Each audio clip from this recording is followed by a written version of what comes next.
हम लोगों ने इस पॉडकास्ट के पहले एपिसोड में देखा डॉक्टर राम मनोहर लोहिया जी की रामायण। ये उनके भाषणों का संकलन है। धरती माता, भारत माता। इस आज के एपिसोड में हम लोग डॉक्टर राम मनोहर लोहिया जी के धर्म पर कुछ विचारों को सुनेंगे। शब्दशः सारे वाक्य और शब्द उन्हीं के हैं, बस हम माध्यम हैं सुनाने के। धर्म या और किसी सत्य के मामले में किसी एक कोने या दृष्टि से ही बातें समझ में आती हैं। जैसे यह चांद सूरज को देख रहे हो, एक कोने से एक दृष्टि से देख रहे हो। इसी समय काहिरा में या फारस में एकदम सुबह गुलाबी सूरज निकल रहा होगा, वह वहां का कोना है। हर एक कोना इतना अलग होता है। सच को आप हमेशा किसी एक कोने से देखोगे। यह देह धरे का दोष है। यह दोष पूरी तरह से कभी छुटकारा हो ही नहीं सकता। किसी एक कोने से ही देखोगे। यह बात अलग है कि जिस किसी दृष्टि से सच को देखो, कोशिश करो कि पूरे सच को समझ पाओ, एक सम्यक पूरी दृष्टि बन पाए। लेकिन दृष्टि हमेशा किसी एक कोने की रहेगी। यहाँ तक कि सच की बहुत खोज करने वाले हमारे पुरखे थे और निचोड़ निकालते निकालते अद्वैत तक पहुंचे। यह न समझ लेना कि अद्वैत ही एक कोना है, एक दृष्टि है, उसके साथ और बहुत सी हैं। लेकिन फिर उस अद्वैत में भी कई दृष्टियां निकलने लगी। विशुद्ध अद्वैत, केवल अद्वैत। मेरी दृष्टि वह नहीं है जो साधारण तौर से धर्म वाले रखते हैं। मिसाल के लिए मैं कुछ चीजें आपके सामने रखता हूं, जैसे नदियां साफ करना, खास तौर से गंगा, कावेरी, जमुना, कृष्णा वगैरह नदियां। आजकल इनमें कल कारखानों का गंदा पानी, शहरों का पेशाब पाखाना सब बहाया जाता है।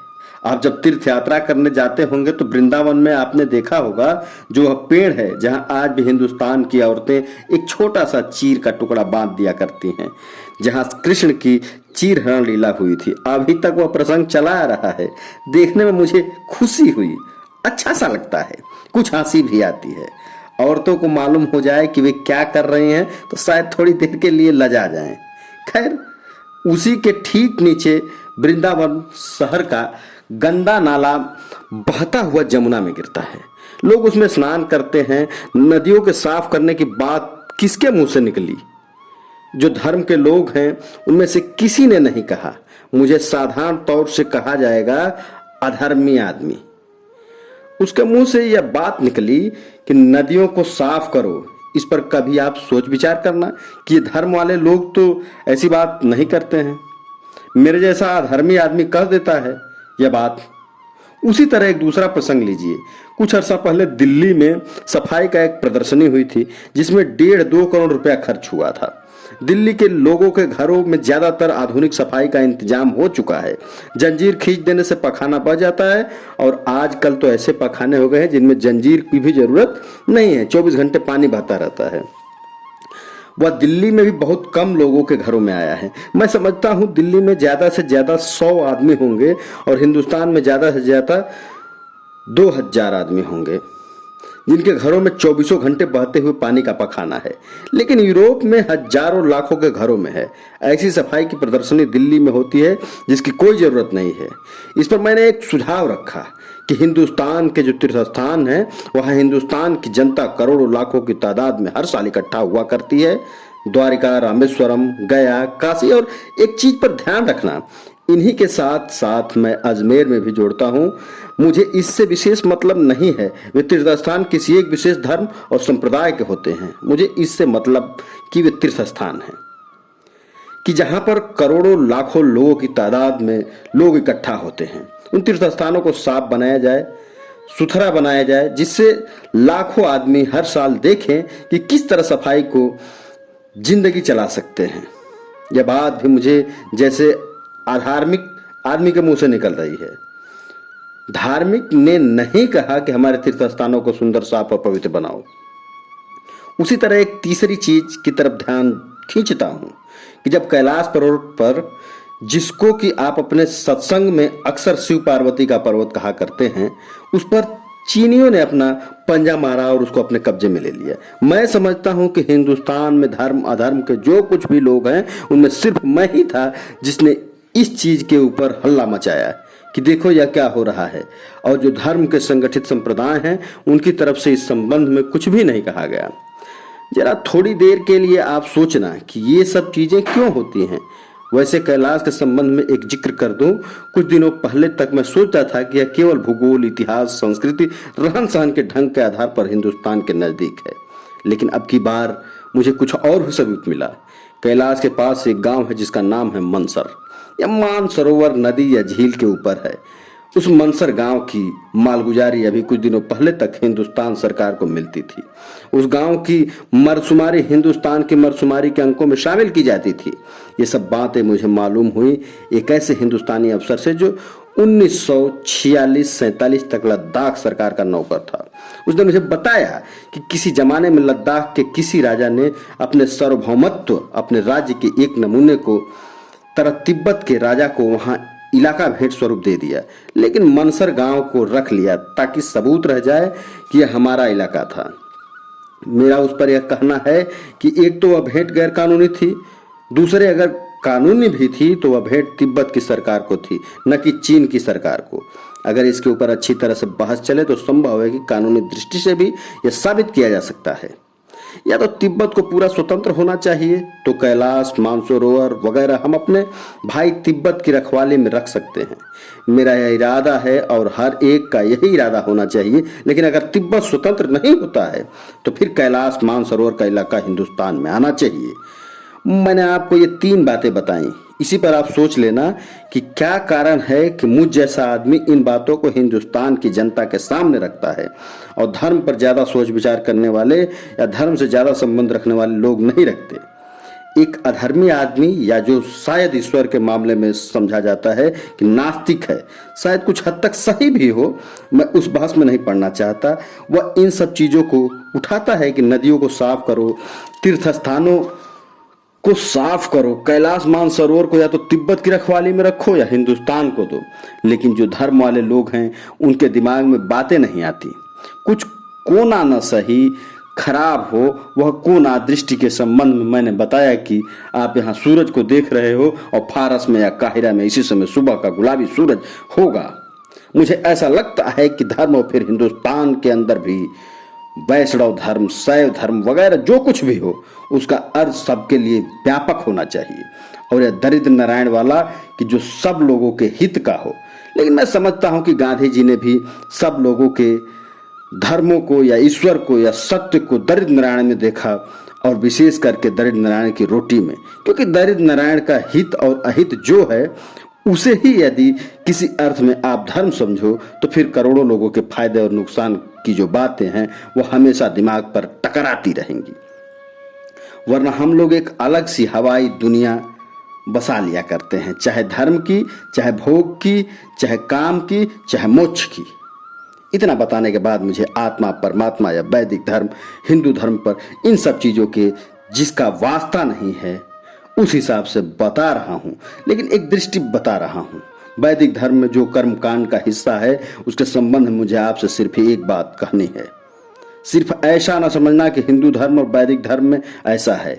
यह ईसाइयों में भी आप पाओगे, मुसलमानों में भी पाओगे। कम या ज्यादा हो सकता है, हिंदुओं में यह चीज ज्यादा हो गई है कि हर एक चीज को पवित्र बनाने की कोशिश करो। शादी हो तो उसे पवित्र बनाओ, उसके लिए एक लंबा चौड़ा सिलसिला करो, कुछ पानी के छींटे डालो, कुछ रोली चढ़ाओ, कुछ अच्छत चढ़ाओ, कुछ टीका करो। बच्चा पैदा हो तो उस प्रसंग को पवित्र बनाओ, मकान बनाना हो तो उसको पवित्र बनाओ। आजकल कुछ मोहल्लों में मकान बनते हुए देखता हूँ। अभी कुछ दिनों पहले मैं पूना में था और उस मोहल्ले में कई मकान बन रहे थे। हो सकता है नया नया पैसा हुआ हो, बना रहे थे, खुश थे। मैंने देखा जैसे ही मकान पूरा होने के नजदीक आता है वे उसके ऊपर बंधनवार वगैरह लगाते हैं, फिर कई तरह के मंत्र वगैरह होते हैं। वहीं छींटा मारकर, मंत्र मारकर पवित्र बनाने की कोशिश। चाहे शादी हो, चाहे बच्चा पैदा हो, चाहे मौत हो, चाहे मकान बने, यहाँ तक कि हिंदुओं में तो हर मौके पर छोटा बड़ा मामूली एक टीका लगा देते हैं। मैं खुद तो इन चीज़ों से अलग रहता हूँ क्योंकि वैसे प्रसंग नहीं आए, लेकिन ये सब देखता हूँ, आंखें तो खुली हैं। कभी किसी के घर में रहता हूँ और कहीं किसी जगह आना हुआ तो कोई औरत हुई तो एक टीका लगा देती है। मैंने इसके ऊपर सोचा, आखिर यह क्या चीज़ है, इसके पीछे मनुष्य की क्या इच्छा है, कौन सी सार्वभौमिक इच्छा है। जो करो उसको पवित्र बना कर करो। यहाँ तक कि जब लोग खाने बैठते हैं तो कई इलाकों में तो बहुत सारे लोग, अपने सभी इलाकों में कुछ लोग थाली के चारों तरफ 2-4 छींटे डाल देते हैं, घेरा मार देते हैं, चित्त पवित्र हो जाती है।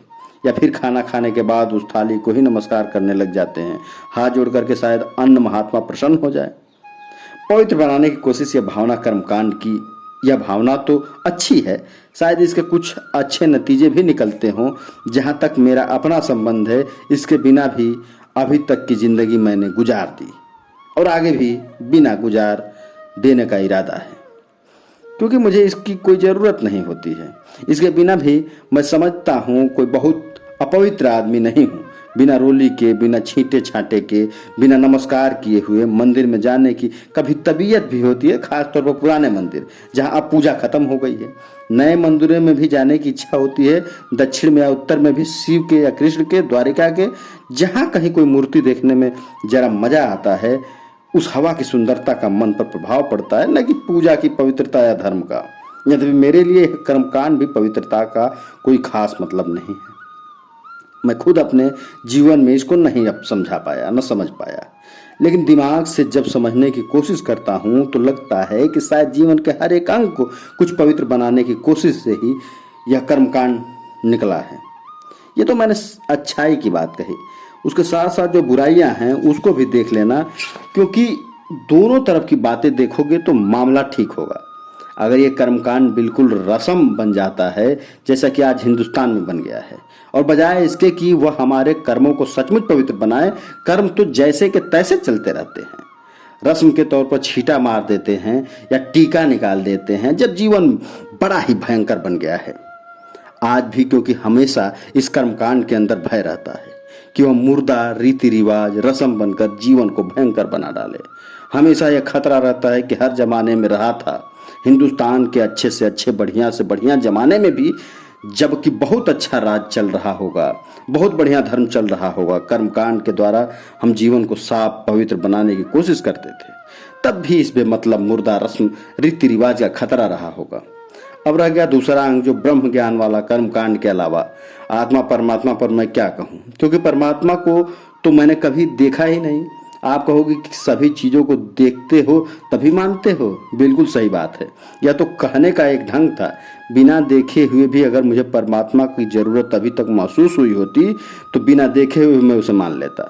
लोग कहते हैं कि जब बहुत तकलीफ होगे, बूढ़े हो जाओगे, हाथ पैर शिथिल हो जाएंगे, तब मानोगे परमात्मा को। तो मेरा जवाब होता है कि तब तो फिर बात साफ साबित हो जाती है कि आदमी जब खत्म होता है तब परमात्मा को मानता है, और सुख, मजबूती और ताकत की हालत में परमात्मा को नहीं मानता।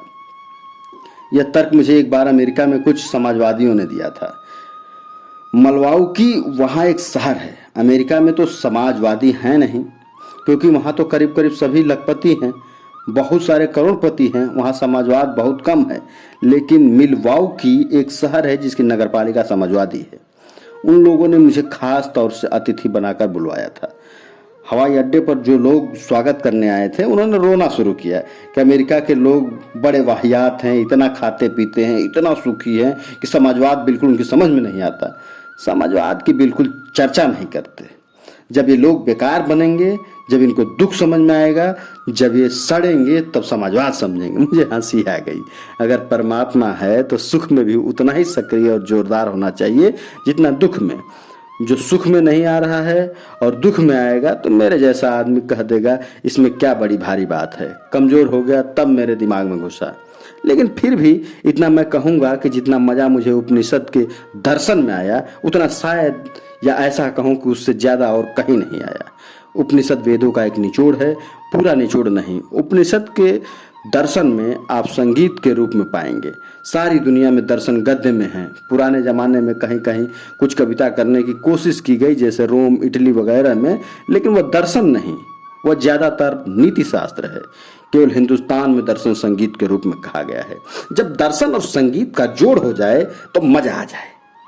मैं आपको 2 पूरे श्लोक तो नहीं सुनाऊंगा, क्योंकि पूरे तो इस वक्त याद भी नहीं आएंगे। अग्निर्यको भुवनम प्रविष्टो, फिर उसके बाद रूपम रूपम प्रतिरूपो बभू।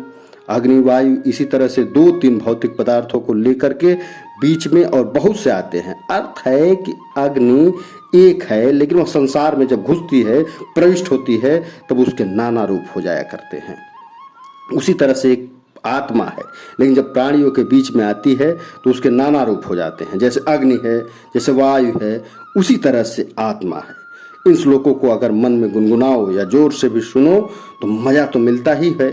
और फिर ब्रह्म ज्ञान का वह स्वरूप आपके मन के सामने आता है, जिसमें आदमी अपनी सीमित करने वाली चमड़ी के कुछ बाहर निकलकर बाकी सबसे अपनापन अनुभव करने लगता है। चमड़ी हमारी सीमा है। जैसे देश की सीमा होती है, वैसे हमारी सीमा चमड़ी है। इसी के अंदर हम हैं। इसी के अंदर न केवल शरीर है, बल्कि इसके साथ साथ हमारा मन जुड़ा हुआ है। और नतीजा यह होता है कि अपना घर, अपना बाप, अपनी बीबी, अपने बच्चे, यह सब अपनापन इसी चमड़ी के अंदर रहते हुए आ जाया करते हैं। इस संबंध में मैं एक छोटी सी बात कह दूं। कृष्ण एक बहुत अद्भुत पुरुष या अद्भुत जीव था। उसकी सभी चीजें 2 या 2 से ज्यादा थी। जैसे 2 नाम कृष्ण के, जरा देखना चमड़ी के बाहर निकलने की यह कैसी कोशिश है। यहाँ तक कि आज दुनिया जो उसकी असली माँ थी, उसको शायद कभी भूल भी जाए, लेकिन उसकी दूध पिलाने वाली माँ उसको नहीं भूल पाते। यशोदा नंदन ज्यादा है, देवकी नंदन कम है। उसी तरह से उसके 2 बाप हैं। असली बाप के बाद वाला बाप ज्यादा मशहूर है। रह गई स्त्रियों और प्रेमिकाओं की, मैं उसका हिसाब तो नहीं लगाऊंगा। शहर भी उसके 2 थे, और बाद वाली द्वारिका शायद मथुरा से कुछ ज्यादा ही हो गई थी।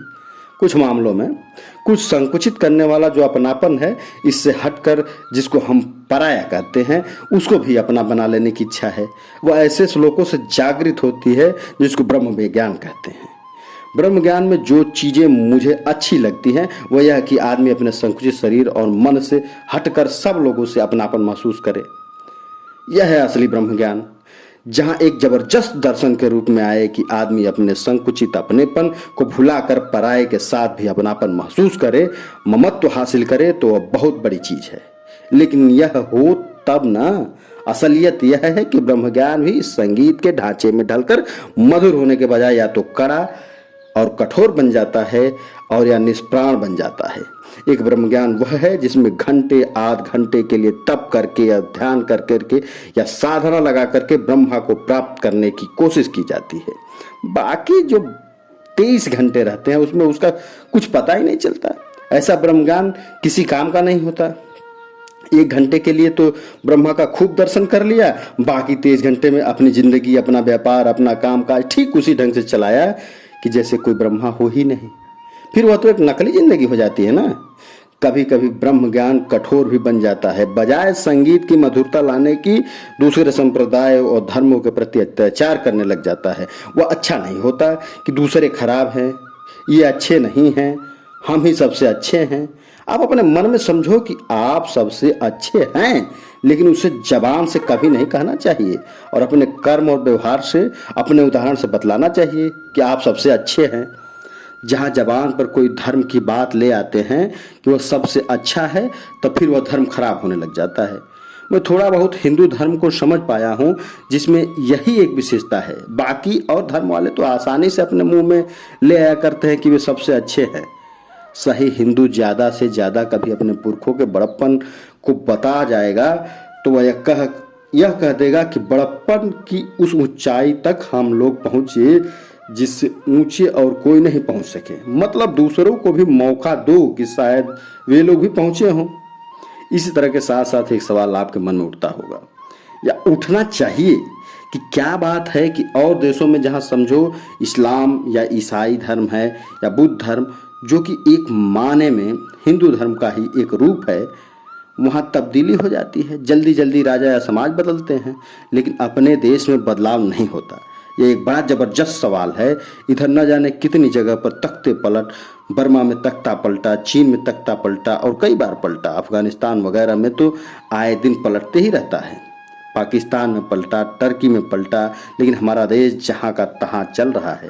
ये एक अच्छा है या बुरा है, इस सवाल को भी अपने दिमाग में रखना। अगर अच्छा है तो किस हद तक, बुरा है तो किस हद तक, लेकिन एक चीज पर जरूर दृष्टि रखना कि कुछ कर्मकांड और कुछ ब्रह्म ज्ञान इस ढंग का रहा कि इसके परिणाम स्वरूप आज भी हजारों बरस के बाद भी अपना देश जल्दी परिवर्तित नहीं कर पाता है। कुछ तो इस बड़ा घमंड करते हैं इस बात पर कि एक गाने में भी यह घमंड है कि यूनान मिस्र रोमा जहाँ से मिट गए, बाकी बचा है हमारा हिंदुस्तान।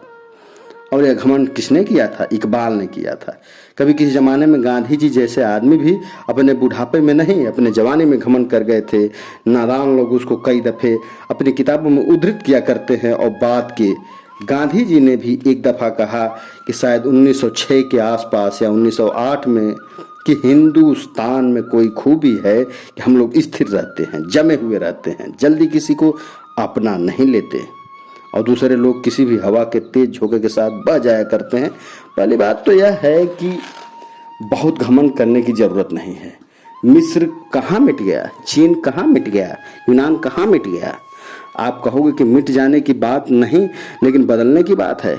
आज का जो यूनान है वह 2500 बरस पहले, 2500 बरस पहले का तो यूनान नहीं है, बहुत बदल गया है। किसी हद तक वह बात सही है जो कि चीन में भी है, मिस्र में भी है।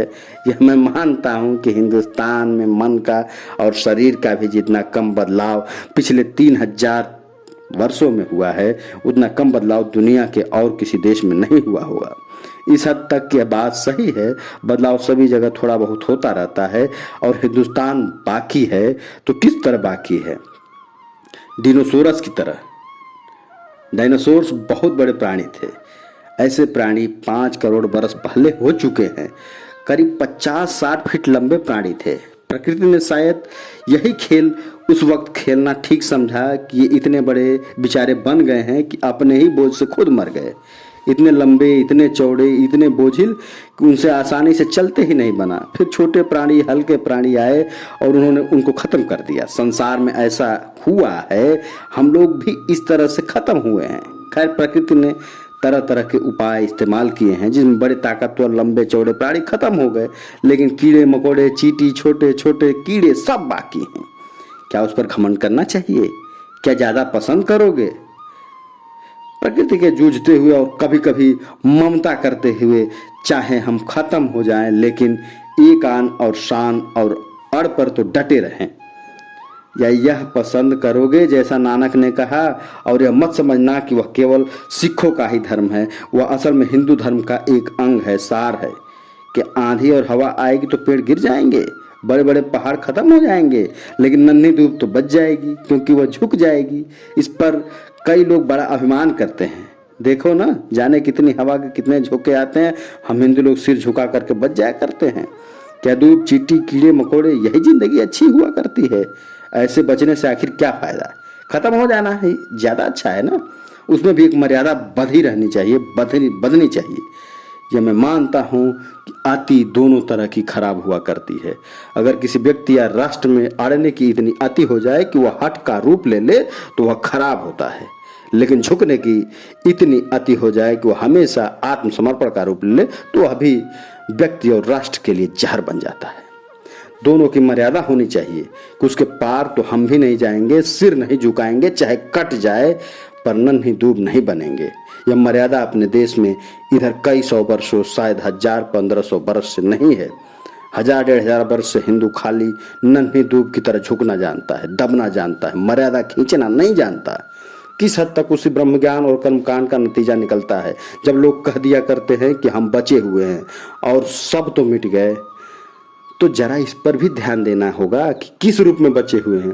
यह बुरा है, ऐसा बचने से कोई फायदा नहीं है। हिंदुस्तान क्यों इतनी बार गुलाम हो जाता है? क्यों इतने लंबे अरसे तक गुलाम हो जाता है? कहीं कोई खराबी है?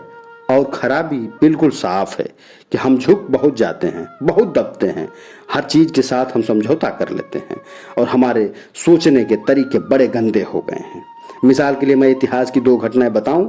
एक तो सांगा वाले मिसाल तारीफ करते हैं कि इतनी बहादुरी से लड़ा कि उसके शरीर पर 150 घाव हो गए। इसमें क्या बहादुरी है? बहादुरी तो यह होती है कि देश को स्वतंत्र रखो। बहादुरी यह नहीं है कि मरने या हारने के पहले तुम्हारे शरीर पर कितने घाव लगे। यह बहादुरी थी पद्मिनी कि चित्तौड़ के फतह होने पर हजारों रानियों और औरतों को लेकर के अग्नि में प्रवेश कर गई। ये सब किस्से कहानियां छोड़ो, बहादुरी तो सब होती जब पद्मिनी भी औरतों को लेकर के किले की रक्षा में कुछ हाथ बटाती। ऐसा ना समझ लेना कि उन पद्मिनियों से अब काम चल पाएगा जो अपने मरे हुए भाइयों और पतियों के शरीर के साथ साथ जल जाएं। उनमें भी देश की रक्षा संभव नहीं। अभी कुछ दिनों पहले एक किस्सा मैंने पढ़ा अमेरिका का कि एक पति और पत्नी हवाई जहाज पर उड़ रहे थे। वे अमीर रहे होंगे, उनका अपना हवाई जहाज था। श्री ब्लैक और श्रीमती ब्लैक, उनका नाम भी अखबार में छपा। हवा में उड़ते उड़ते पति को मालूम होता है कि हृदय का कोई आघात हो गया और वो मर गया। जब जरा अंदाज लगाओ हवाई जहाज पर ये दोनों हैं और कोई नहीं है। पति मर जाता है, बगल में औरत बैठी हुई है, उसे हवाई जहाज उड़ाना नहीं आता। साधारण तौर पर वो हमारे देश की स्त्री क्या करेगी? एक तो उसके मन पर इतना आघात होगा कि वो खाली रोना ही रोने लगेगी, सोचेगी। दूसरे, उसको भूत वगैरह के 50 झटझट दिखने लगेंगे। लेकिन श्रीमती ब्लैक ने हवाई जहाज में बोलने और सुनने की जो मशीन होती है उसके जरिए हवाई अड्डे से बातचीत करना शुरू किया कि देखो, मैं और मेरे पति इस हवाई जहाज में उड़ रहे थे, मेरा पति मर गया है और मैं बिल्कुल नहीं जानती कि हवाई जहाज कैसे चलाया जाता है। तो तुम अब मुझे बताओ कि किस मशीन को, किस यंत्र को किस तरह से मोड़ूं। तब नीचे उसको हवाई रेडियो आता है कि यंत्र अब इस तरह से घुमाओ, वह घुमा देती है और करते करते वह हवाई जहाज को नीचे उतार लेती है। किसको पसंद करोगे? ऐसी औरत पसंद करोगे जो अपने प्रति अपना प्रेम, अपनी भक्ति, अपना आदर आपके मरने के बाद आपके शरीर के साथ या शरीर के बिना जलकर दिखाए? या ऐसी औरत पसंद करोगे जो आप ही के साथ साथ या आपके आगे पीछे देश की रक्षा करते हुए खुद अलग से मरे? जब तक हम अपने सोचने के ढंग को नहीं बदलेंगे तब तक अपने देश की इन कमजोरियों से छुटकारा नहीं पा सकते। एक बात तो बिल्कुल साफ समझ करके रखनी चाहिए कि इतना ज्यादा जम जाना एक तालाब के पानी की तरह जिसमें काई आ जाती है, गंदा हो जाना किसी भी देश और धर्म के लिए खतरनाक हुआ करता है। मैं नहीं जानता कि किस हद तक उस कर्मकांड और उस ब्रह्म ज्ञान का संबंध आज के गंदे पानी के जमाव से है। थोड़ा बहुत तो संबंध है ही, ज्यादा है कम है, उसके ऊपर सोच विचार करके उससे दूर करने की अब जरूरत आ गई है। मुझे लगता है कि इस जमाव का एक बहुत बड़ा कारण जाति प्रथा है। यह संसार में और कहीं नहीं है, सिर्फ हिंदुस्तान में है। जातियों में हम लोग बंटे हुए हैं। सिर्फ 4-5 बड़ी जातियां ही नहीं हैं, ब्राह्मण, वैश्य, क्षत्रिय, शूद्र, हरिजन वगैरह में भी हजारों उपजातियां हैं, बल्कि 10,000 उपजातियां हैं। ऐसी यह जाति संगठन हिंदुस्तान इतना बढ़िया अपने उपयुक्त पाया कि जब कभी भी कोई समुदाय तादाद में ज़्यादा हो जाता है, कोई जाति संख्या में बहुत बढ़ जाती है, तब उसके अंदर से उपजाति भी बन जाया करती है। शायद इसलिए भी कि जाति के जो बहुत से काम हैं ज़्यादा संख्या वाली जाति पूरा नहीं कर पाती। जाति एक तरह से बीमा कंपनी है। शादी, पैदाइश, मौत, बेकारी, सभी मौक़ों पर जाति काम आती है। चाहे और 50 तरह के संबंध कायम हो जाए, लेकिन आज एक हिंदुस्तान किस चीज़ के ऊपर निर्भर करता है? निर्भर या केवल जाति पर कर सकता है। बारात निकालनी होगी तो ज़्यादातर बारात में कौन आएंगे? 100 ले जाना होगा तो उसके जाति के लोग आएंगे। पैदाइश के मौके पर उसके जाति वाले आएंगे। और अगर बेकार हो गया, बीमार पड़ गया, तो कुछ थोड़ी बहुत देखभाल करने के लिए जाति वाले आएंगे। ये सबके लिए लागू है। ये जातियाँ उपजातियाँ बहुत हो गई। वैसे वेद के ज़माने में, विशेषतः ऋग्वेद में, केवल एक शब्द था, विष, जो उस जमाने के लोगों के लिए इस्तेमाल किया जाता था। ऐसा हो सकता है कि इन 20 लोगों के समय के अनुसार बंटवारा होता चला गया। कुछ 20 लोगों ने पूजा का काम किया, कुछ ने लड़ाई वगैरह का काम किया, कुछ खेती, धंधा, व्यापार वगैरह का काम किया। तो नतीजा यह हुआ कि उनके अनेक प्रकार की डालियां निकल गईं। कोई क्षत्रिय हो गया, कोई ब्राह्मण हो गया। मुझे ऐसा लगता है कि आज जो वैश्य है वह उसी विष का वंशज है, उसी से निकला हुआ है। उसमें भी 50 तरह के हो गए। बनिया में कोई ऐसा है कि जिसके बाप दादों ने थोक धंधा किया तो वह तो अग्रवाल वगैरह बनकर उसी जाति में शामिल हो गए। और बाप दादों के हिसाब से जो बेचारा गरीब रहा, जिसने फुटकर व्यापार किया, उसको तेली, कलवार कहकर छोटी जाति में शामिल कर दिया गया। इतनी मज़ेदार बात है जातियों के बारे में कि यह चीज़ पैसे से जितनी जुड़ी हुई है, जिसके पुरखों ने थोक व्यापार किया वह हो गया सेठ, साहूकार, अग्रवाल, वैश्य, द्विज, और जिसके पुरखों ने फुटकर व्यापार किया वह हो गया तेली, कलवार वगैरह वगैरह। कमाल यह है कि इन जातियों के होने के कारण बंधाव आया गया और यह बंधाव लोगों के मन में बंध गया और हर एक आदमी अपनी जगह पर थोड़ा बहुत संतुष्ट है। यह सबसे बड़ी बात हुई कि वह चाहे जितना दुखी है, चाहे जितना सताया हुआ है, चाहे जितना दरिद्र है, लेकिन अपनी जगह पर सुखी है। अपने बदलाव को भी वह नहीं पसंद करता। कहारों के बीच में जब मैं गया और उनसे कुछ किस्सा कहानियां सुनने लगा तब पता चला कि उनके दिमाग में भी क्या घमंड घुसा है। कहार बर्तन मांजते हैं, मछली पकड़ते हैं, लेकिन फिर भी अपने कुल गीत को जब याद करते हैं, उनके कुल देवता को, तब उनके यहाँ एक किस्सा मशहूर है कि शिव महाराज के 2 लड़के थे। एक लड़का ईमानदार था, दूसरा बेईमान था। एक लड़का सरल सहज स्वभाव का था, दूसरा चतुर और कपटी था। शिव महाराज ने दोनों को समान रूप से हीरे जवाहरात बांट दिए। जो कपटी और छली था उसने इस सरल और सहज स्वभाव वाले लड़के के हीरे जवाहरात को हड़प लिया। जो सरल और सहज स्वभाव का था वह तो हो गया कहार, मछुआ, और जो कपटी था वह हो गया छत्री। यह किस्सा कहारों के घर में प्रचलित है। साल भर में एक दफे गुप्त रूप में वे अपने कुल देवता की पूजा करने के लिए इकट्ठा होते हैं। उनके दिमाग में घमंड घुसा हुआ है कि हम तो बड़े हैं, सरल सहज अच्छे लोग हैं और ऊंची जाति के वाले कपटी हैं। इन्होंने हमारा धन छीन लिया है। अब हमारे जैसा आदमी कहारों के बीच में जाकर उनको इनकलाब के लिए तैयार करने की कोशिश करे कि अरे भाई कहार उठो, करो क्रांति, तो उनके दिमाग में पहले से ही हिंदू धर्म ने एक चीज की जड़ जमा दी है कि तुम ठीक हो, तुम तो बड़े हो, तुम्हारा पुरखा तो बड़ा सरल और सहज स्वभाव का था, ये तो मछली लोग हैं और ये छली लोग हैं। जाति प्रथा ने कमाल किया है, इसमें कोई शक नहीं। कमाल अच्छा नहीं, बुरा कमाल। देश के प्राण को एक मान में खतरा करने का काम किया गया है, जितना संसार में और कहीं नहीं हुआ। इसका नतीजा है कि एक तरफ से हम बंधे हुए हैं, जल्दी बदलते नहीं हैं।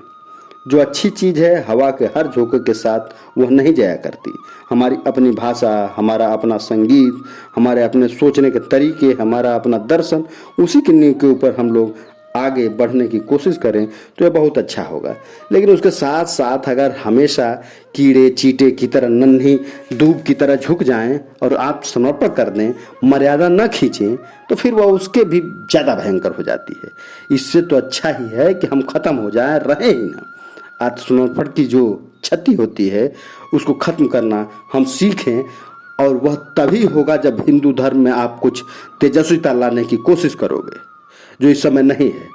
धर्म की तेजस्विता का यही नहीं मतलब मत समझ लेना कि ईसाई धर्म के मुकाबले में या बौद्ध धर्म के मुकाबले में या इस्लाम के मुकाबले में, बल्कि सच पूछो तो इन धर्मों के प्रति आदर रख करके ही, अपने को बुरा ना कहकर ही आप तेजस्विता हासिल कर सकते हो।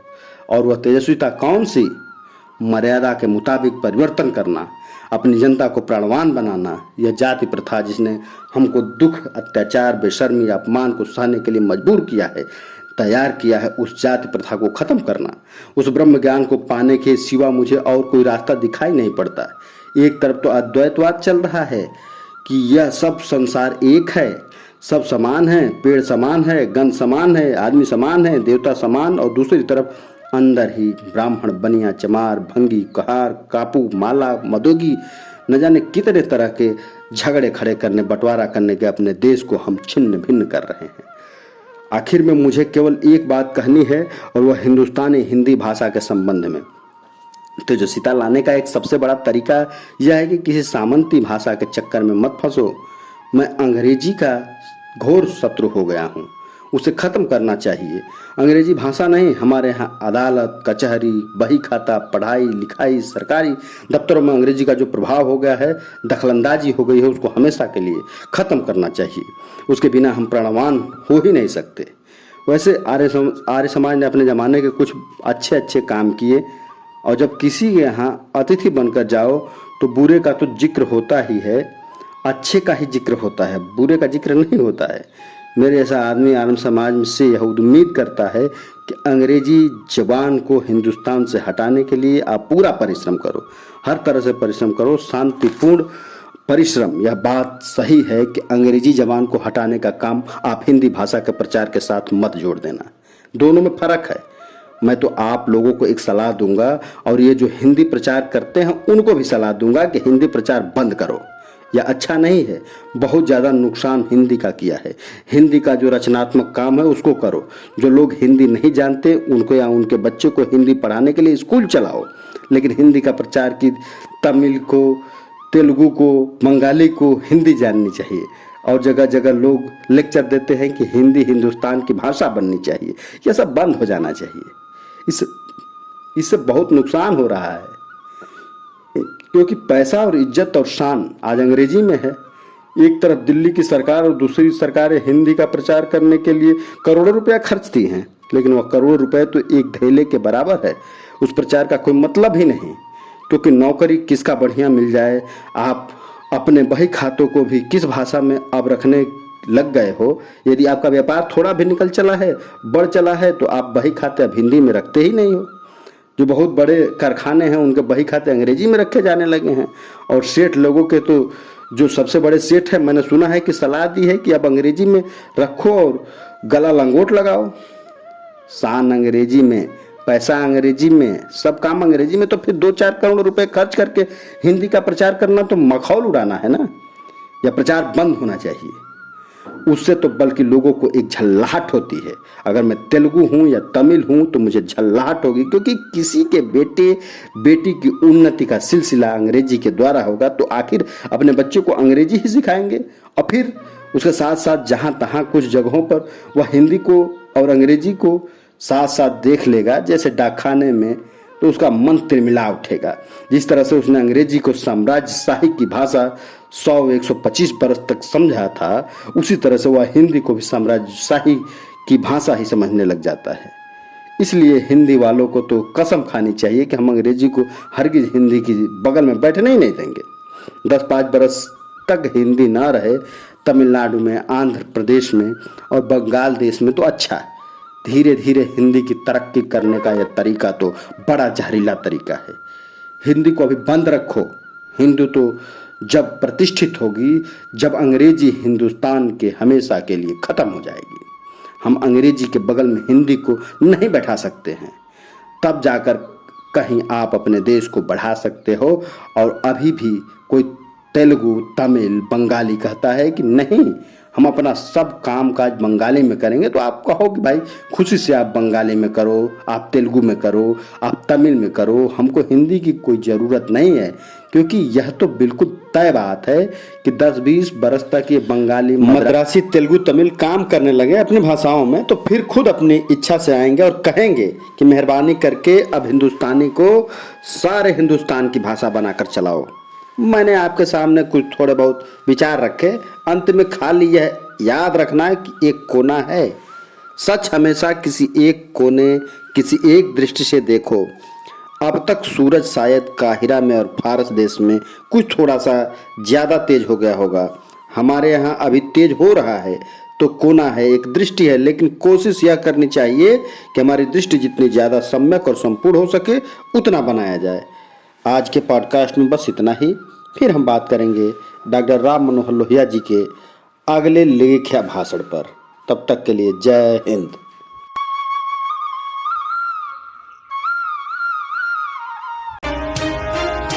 सियासत कहाँ नहीं है। चौखट से पनघट तक, चाय की अड़ी से बाजार की बैठक तक, अकेली जिंदगी से भीड़ की जमघट तक, हर जगह सियासत और हर किरदार सियासी है। सड़क से संसद तक चहकती सियासत तो कहीं उदासी है। यह सियासत किसी पर हुकूमत चलाती तो किसी के चरणों की दासी है। हम आजाद लोकतंत्र की इस श्रृंखला सियासत की बदकही में सुनेंगे सियासत के सतरंगी किरदारों के अतरंगी किस्से।